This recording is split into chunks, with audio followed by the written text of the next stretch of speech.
ফালা উকসিমু বিল খুন্নাস, আমি শপথ করি যেসব নক্ষত্রগুলো পশ্চাতে সরে যায়। 15 নম্বর আয়াতে আল্লাহ সুবহানাহু ওয়া তাআলা এখানে নতুন করে কিছু বা নতুন দিকে কিছু কথা বলছেন এখানে, এবং এখানে আমরা দেখি যে আগের যে একটা কথার ধারাবাহিকতা ছিল সেখানে আমরা দেখেছি যে কিয়ামতের দিবসে কি হবে, বা প্রথম সিংহায় ফুঁক দেওয়ার পরে কি পরিবর্তনগুলো হচ্ছে, দ্বিতীয় সিংহায় ফুঁক দেওয়ার পরে কি পরিবর্তন হচ্ছে, এবং মানুষকে হিসাবের জন্য দাঁড় করানো হলে কি কঠিন একটা ভয়াবহ অবস্থার মধ্যে মানুষ পড়বে, সেই কথাগুলো এতক্ষণ পর্যন্ত বলেছেন। এখন তিনি বলছেন যে ফালা উকসিমু বিল খুন্নাস। সো ফা দিয়ে যখন শুরু করা হচ্ছে তখন বোঝা যাচ্ছে যে এটা আগেরগুলোর সাথে কানেক্ট করছেন, কিন্তু এখানে এরপরে হচ্ছে অন্য একটা ধারাবাহিকতায় তিনি কথা শুরু করছেন। সো ফার্স্ট প্যাসেজ শেষ হলো, এখন আমরা সেকেন্ড প্যাসেজ শুরু করছি এখানে এই সূরা আত-তাকবীরের। সো এই যে একটা ট্রানজিশন আমরা দেখতে পাচ্ছি, যে সেখানে আমরা দেখেছি আলিমাত নাফসুম মা আহাদারাত, যে আহাদারা শব্দটা সেখানে এসেছে, যে সেখানে একটা দুনিয়া, যেই দুনিয়াটার মধ্যে আমাদের কাজটা দেখা হবে, যে আমরা যতই নলেজ অর্জন করি না কেন, যতক্ষণ পর্যন্ত না সেটা আমি অ্যাকশনে পরিণত করছি ততক্ষণ পর্যন্ত সেই নলেজের কোনো ভ্যালু আল্লাহ সুবহানাহু ওয়া তাআলার কাছে নেই। সো আমরা যতই জ্ঞান অর্জন করি, জ্ঞানে বড় স্কলার হয়ে যাই না কেন, যতক্ষণ পর্যন্ত না আমি কাজে পরিণত করছি সেই কাজটার আল্লাহ সুবহানাহু ওয়া তাআলার কাছে, সে কাজে পরিণত না করলে সেই জ্ঞান অর্জনটা আল্লাহ সুবহানাহু ওয়া তাআলার কাছে কোনো পরিণামই আমাদের জন্য নির্ধারিত করবে না। সো আমাদের যে পরিণাম নির্ধারিত হবে সেটা হচ্ছে যে দুনিয়াতে আমরা কি ডিডস করছি, দুনিয়াতে আমরা কি কাজ করছি, সেই কাজগুলো দিয়ে আমাদের পরিণাম নির্ধারিত হবে। সো ওইখানে আমরা দেখতে পাচ্ছি যে এই দুনিয়াটা কিসের জন্য, তাহলে এই দুনিয়াটা হচ্ছে আমাদের কাজের ক্ষেত্রের জন্য।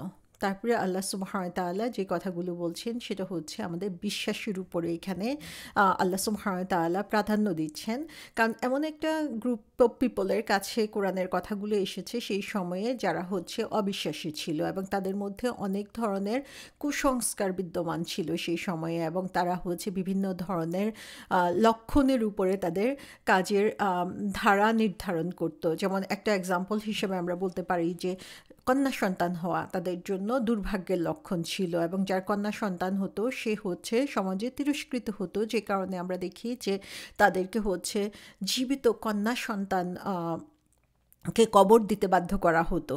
এবং তার মধ্যে আরেকটা সুপারস্টিশন বা কুসংস্কার তাদের মধ্যে যেটা ছিল সেটা হচ্ছে তারার ব্যাপারে তাদের মধ্যে কিছু কুসংস্কার ছিল, যে প্রি ইসলামিক আরবে তারা চিন্তা করত যে যখন তারাগুলো মিটিমিটি করে জ্বলতে থাকে তখন সেই তারাগুলো তাদেরকে কিছু বলতে চাচ্ছে, বা শুটিং স্টার্স যখন থাকে, যে যেগুলো মেটিওরসগুলো যেগুলো যখন উল্কাপিণ্ড যখন ছুটে যায় তখন তারা মনে করে যে সেখানে কোনো মেসেজ তাদের জন্য রয়েছে।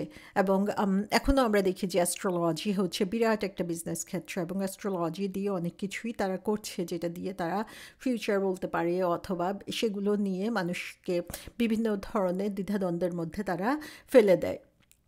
সো আমরা জানি অনেকেই বলে যে তাদের হচ্ছে জিন আছে তাদের সাথে, এবং জিনের কাছ থেকে তারা ইনফরমেশনগুলো পেতে পারে এবং সেগুলো তারা মানুষের কাছে ডেলিভারি করে। সো তাদের নিজেদের যে অন্য জগতের সাথে একটা কানেকশন আছে সেটা দেখানোর জন্য তারা এই কথাগুলো বলে থাকে। এবং এটা শুধু যে তখনকার কাফের সমাজে ছিল সেটা না, এখনকার সমাজেও রয়েছে, এবং সেই কথাগুলো আসলে সে কারণে এখনকার সমাজে আমরা যারা আছি তাদের জন্য মানে উপযোগী, যে আমরা সে ধরনের লোকদের ফেস করছি, আমরা সে ধরনের পরিবেশের মধ্যে এখনও আছি।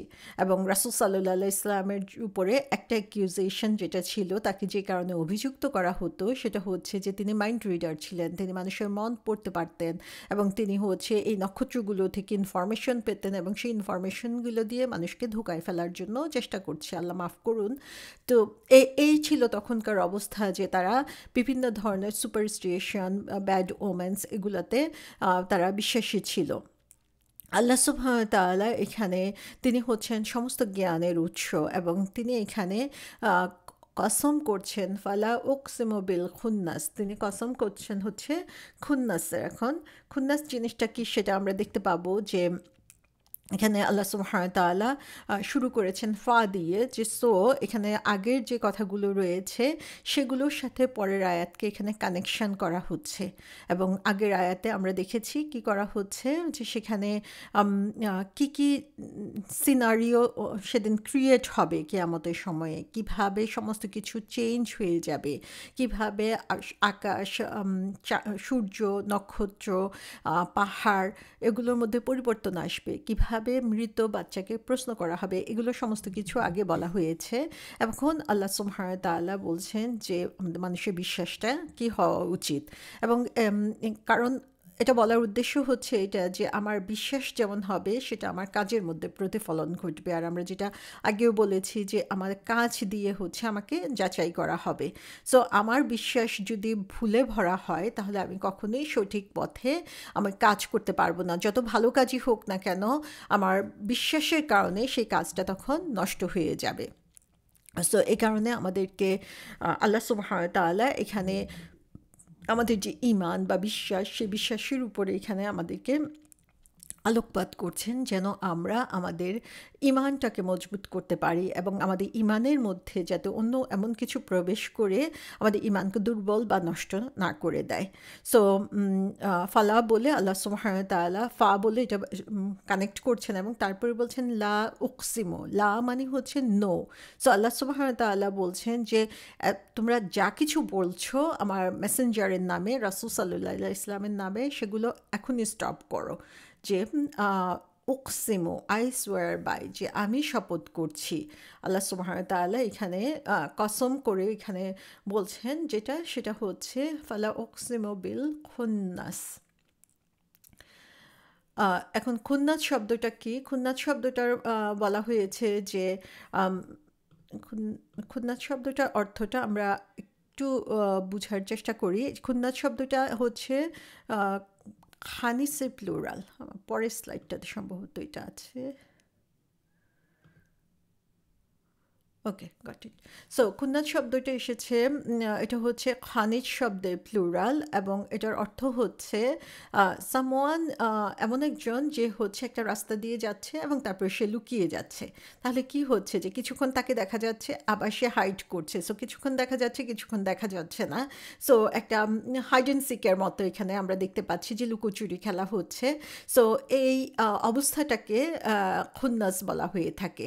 সো এটা সাধারণত স্টারের জন্য বা তারার জন্যই হয়, যে আমরা যখন আকাশের দিকে তাকিয়ে থাকি, যখন আমরা চারদিকের আলো নিভানো থাকে, তখন যদি আকাশের দিকে তাকাই তাহলে দেখতে পাবো যে কিছুক্ষণ আমরা একটা তারা দেখতে পাচ্ছি, একটু পরেই আবার দেখা যাচ্ছে তারাটা দেখা যাচ্ছে না। সো মনে হচ্ছে যেন তারাটা লুকোচুরি খেলা খেলছে এখানে।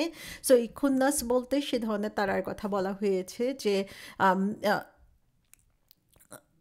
তারাটা তুমি দেখতে পাচ্ছ, এই তারাটা হচ্ছে কিছুক্ষণ পরেই তুমি হারিয়ে ফেলছো। অথচ এই তারাটাই ছিল কিন্তু তাদের জন্য গাইডলাইন, বা এই তারাটাই ছিল তাদের পথ প্রদর্শক ছিল। তো আল্লাহ সুবহানাহু ওয়া তাআলা বলছেন যে এটা যে এরকম হাইড অ্যান্ড সিক করছে, লুকিয়ে যাচ্ছে, তোমার দৃষ্টির বাইরে চলে যাচ্ছে, এখান থেকেই তোমার অক্ষমতা বোঝা যাচ্ছে।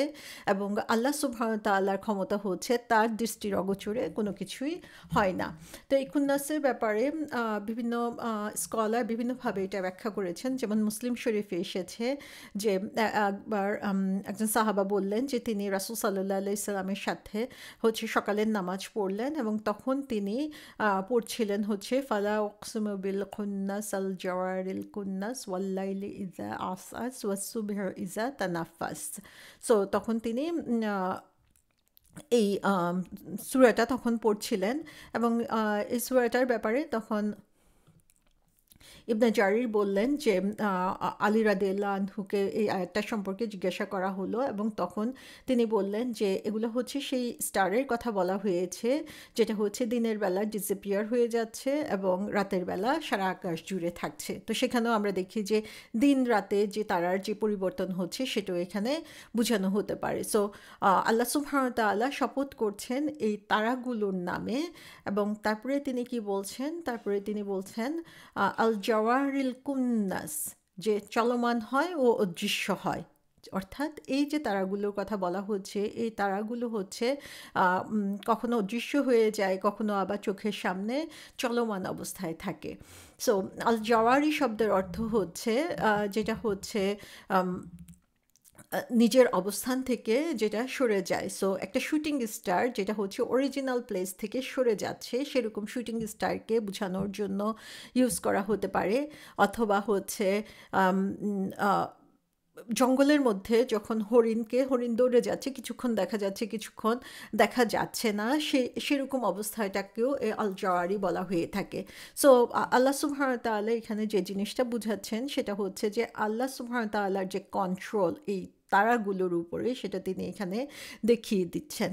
এবং কুন্নাত শব্দটা এখানে বলা হয়েছে, এবং কুন্নাত শব্দটা এসেছে কিন্নাত শব্দ থেকে। সেটার অর্থ হচ্ছে যে হরিণ যখন হাইড করে, তার যে হাইডিং প্লেসটা সেটাকে বোঝানো হয়, এবং সেটা যখন হঠাৎ করে চোপের পিছনে লুকিয়ে যায় সেরকম অবস্থাটাকে কুন্নাস বলা হয়ে থাকে। সো ওভারঅল আমরা দেখতে পাচ্ছি যে একটা সিনারিও আল্লাহ সুবহানাহু ওয়া তাআলা দেখাচ্ছেন যে তারাগুলোর কথায়। এই তারাগুলো কি হচ্ছে? এই তারাগুলো হচ্ছে চিকমিক করে দেখা যাচ্ছে, কিছুক্ষণ খুব উজ্জ্বল দেখা যাচ্ছে, কিছুক্ষণ দেখা যায় না, অথবা রাতের বেলা দেখা যাচ্ছে, দিনের বেলা দেখা যাচ্ছে না।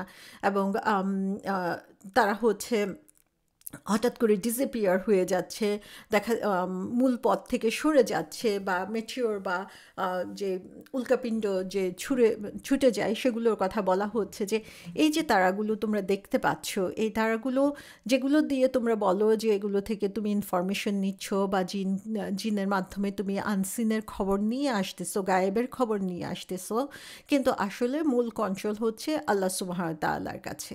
সো আল্লাহ সুবহানাহু ওয়া তাআলা তাদের যে সুপারস্টিশিয়াস যে পলিথিস্ট ছিল, যে আল্লাহ ছাড়া অন্যদেরকেও তাদের সাথে সাথে ক্ষমতাবান মনে করতো, বা তাদের কাছ থেকে বিশেষ ক্ষমতার দাবি করতো, আল্লাহ সুবহানাহু ওয়া তাআলা এখানে সেই জিনিসগুলোকে রিফিউট করেছেন, সেগুলোকে সম্পূর্ণভাবে বাতিল করে দিয়েছেন। যে এই তারাগুলো যেগুলোর প্রতি তোমরা এত বেশি ডিপেন্ড করছো, সে তারাগুলো ডিসঅ্যাপিয়ার হয়ে যাচ্ছে, কিন্তু আল্লাহ সুবহানাহু ওয়া তাআলার দৃষ্টি থেকে কোনো কিছুই কখনো ডিসঅ্যাপিয়ার হয় না। সো আল্লাহ সুবহানাহু ওয়া তাআলা এখানে আগের যে আয়াতটা ছিল ফালা উকসিমের সাথে এটা কন্টিনিউয়াসলি বলে যাচ্ছেন, এবং এর মাধ্যমে আল্লাহ সুবহানাহু ওয়া তাআলা আরবদের যে বিশ্বাস, সে বিশ্বাসের মূলে আল্লাহ সুবহানাহু ওয়া তাআলা এখানে আঘাত করছেন। এবং আল্লাহ সুবহানাহু ওয়া তাআলা বলছেন যে তোমরা আরবদের কথা চিন্তা করি, অথবা অ্যাস্ট্রোলজিস্টদের কথা চিন্তা করি, যে তোমরা যে ধরনের ইনফরমেশন পাচ্ছ, হয়তো বা ডেভিল কোনো জিন থেকে বা খারাপ কোনো জিন থেকে তোমরা ইনফরমেশন পাচ্ছ, কিন্তু আলটিমেটলি এই ইনফরমেশনের সোর্স হচ্ছে আল্লাহ সুবহানাহু ওয়া তাআলা। 17 নম্বর আয়াতে আল্লাহ বলছেন ওয়াল্লাইলি ইযা আসআস, যে শপথ করছেন কিসের? সেই রাতের যখন সেটার অবসান ঘটছে। সো এখানে যে আসাদ শব্দটা বলা হয়েছে সেটা হচ্ছে লাইল মানে হচ্ছে রাত, এবং আসাদ শব্দের অর্থ হচ্ছে এটা সন্ধ্যা যখন শুরু হচ্ছে অথবা সন্ধ্যা যখন শেষ হচ্ছে সেই সময়টাকে বোঝানো হতে পারে। এবং যে কোনো সময়, মানে এই সময়ের মাঝামাঝি সময়টাকেও বোঝানো হতে পারে, কারণ সমস্ত কিছু তখন ব্লারি হয়ে যায় এবং এই সময় আকাশটাকে সুস্পষ্টভাবে দেখা যায় না। সো এখানে আল্লাহ সুবহানাহু ওয়া তাআলা বলছেন যে যখন সমস্ত কিছু ব্লারি হয়ে যাচ্ছে, যখন নক্ষত্রগুলোকে ঠিকমতো দেখা যাচ্ছে না, তোমরা কেন তখন সেই রাত যখন শুরু হচ্ছে বা রাতে যখন ঘন হয়ে আসছে, তখন কেন তোমরা সেই তারাগুলোকে দেখতে পাচ্ছ না? সো কোন জিনিস সেই তারাকে কন্ট্রোল করে? কার এমন ক্ষমতা রয়েছে সে তারাগুলোকে কন্ট্রোল করার? তোমাদের তো কোনো ক্ষমতা নেই সেগুলোকে কন্ট্রোল করার, কারণ প্রতি রাতেই একই ঘটনা ঘটছে। সো এই ব্যাপারে বিভিন্ন স্কলার এটাকে বিভিন্নভাবে বর্ণনা করেছেন, এই ওয়াল্লাইলি ইযা আসআসকে, যে এটার একটা অর্থ হতে পারে যখন এটা অন্ধকারাচ্ছন্ন হয়ে যাচ্ছে, অথবা যখন রাত্রি শুরু হচ্ছে। আবার এটার অর্থ হতে পারে যে যখন সমস্ত কিছু অন্ধকারে ঢেকে যাচ্ছে, সেটাকেও হচ্ছে আসাস শব্দ দিয়ে বোঝানো হতে পারে। আবার আলী বিন আবি তালহা রাদিয়াল্লাহু আনহু ইবনে আব্বাস রাদিয়াল্লাহু আনহু থেকে বর্ণনা করেছেন যে এটা দিয়ে বোঝানো হচ্ছে যখন এটা চলে যায়, অর্থাৎ রাতের অন্ধকার যখন ঘনিয়ে আসে তখন সেটাকে বলা হয়েছে। আবার পুরো আলোচনাটা থেকে আমরা যেটা দেখতে পাচ্ছি যে এটা আসলে সে রাতের অন্ধকার যখন ঘনিয়ে আসছে এবং আকাশটাকে তখন ভালো করে দেখা যাচ্ছে না, তারাগুলোকে সুস্পষ্টভাবে বোঝা যাচ্ছে না, সেই সময়ের কথা আল্লাহ সুবহানাহু ওয়া তাআলা শপথ করছেন সেই রাতের এবং সেই অন্ধকারের, যখন অন্ধকার ঘনিয়ে আসে। এবং তারপরে আমরা দেখি যে আল্লাহ সুবহানাহু ওয়া তাআলা শপথ করেছেন আবার দিনের বেলার। সো এই যে অন্ধকার চলে আসে সন্ধ্যার সময়, সন্ধ্যা যখন শুরু হচ্ছে এবং সন্ধ্যা যখন ঘন অন্ধকার হচ্ছে, তখন কিন্তু সে তারাগুলো দেখতে পাচ্ছে না, যে তারাগুলো দিয়ে তারা তাদের ভবিষ্যৎ নির্ধারণ করতে পারে বলে দাবি করে থাকে। সো এরকমভাবে আমরা দেখি কোরআনে বারবার সেই রাতের বর্ণনা দিতে, যে আল্লাহ সুবহানাহু ওয়া তাআলা বলেছেন সূরা আল-লাইলে, বলছেন ওয়াল-লাইলি ইযা ইয়াগশা, যে শপথ রাত্রি যখন সে আচ্ছন্ন করে। তারপরে সূরা দোহায় বলেছেন ওয়াদ-দুহা ওয়াল-লাইলি ইযা সাজা, শপথ রাত্রি যখন তা গভীর হয়।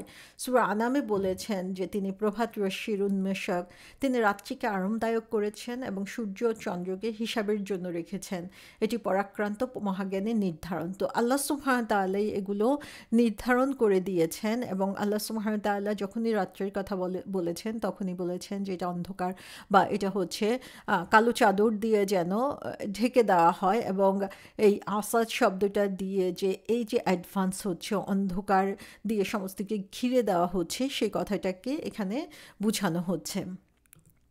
18 নম্বর আয়াতে আল্লাহ সুবহানাহু ওয়া তাআলা বলছেন ওয়াস-সুবহ ইযা তানাফাস, এবং প্রভাত আগমনকালের। সুবহ হচ্ছে সকালবেলা, সময়টাকে সুবহ বলা হয়ে থাকে, এবং ইযা তানাফাস, যখন তানাফাস হচ্ছে। তো তানাফাস শব্দটার অর্থ কি? তানাফাস শব্দটার অর্থ হচ্ছে কোনো কিছু হচ্ছে শ্বাস নিতে পারা। সো যখন হচ্ছে রাতের অন্ধকার ঘনিয়ে আসে, তখন মনে হয় যেন রাতটা কি করছে, দিনটাকে গলা চেপে ধরছে। আর মর্নিং টাইমে কি হচ্ছে, মর্নিং টাইম মনে হচ্ছে যেন সেই গলা চাপা অবস্থাটা থেকে দিন বের হয়ে আসছে, যেন গভীরভাবে শ্বাস নিতে পারছে। সো এখানে বলা হচ্ছে যে যখন এই দিনের শুরুটা হচ্ছে, তখন সেই দিনটা যেন একটা গভীর শ্বাস নিতে পারছে, এবং সেই সময়ে সে তারাগুলো আবার চলে যাচ্ছে, এবং দিনের বেলা আমরা কোনো তারা দেখতে পাচ্ছি না। সো যদি আরবদেরকে এখানে কোশ্চেন করা হচ্ছে যে তারা যদি তোমাদেরকে